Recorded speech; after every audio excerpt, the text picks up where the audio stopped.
Hello everyone, in this video we will see how to add a card to the Nexus app. Start by downloading the Nexus app from the Google Play Store or Apple App Store. Depending on your device's operating system, install the app on your smartphone. Launch the Nexus app on your device. If you haven't already logged in already, you will need to log in with your Nexus account credentials. If you don't have a Nexus account, you will need to create one. Once you are logged into the Nexus app, navigate to the payment or wallet section. This is where you can manage your payment methods, including adding new cards. Look for an option like add payment method, add card, or similar. Select this option to begin adding a new card to your Nexus account. You will be prompted to enter the details of your card. This typically includes the card number, expiration date, CVV, and billing address associated with the card. After entering the card details, Nexus may ask you to verify the card. This verification process can vary but often involves confirming a small charge or receiving a verification code via SMS or email. Follow any additional prompts or instructions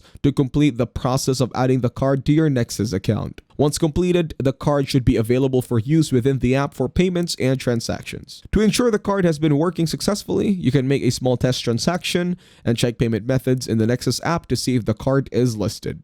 If you found this video helpful, you can thank me with a like and subscribe to the channel. See you in another video.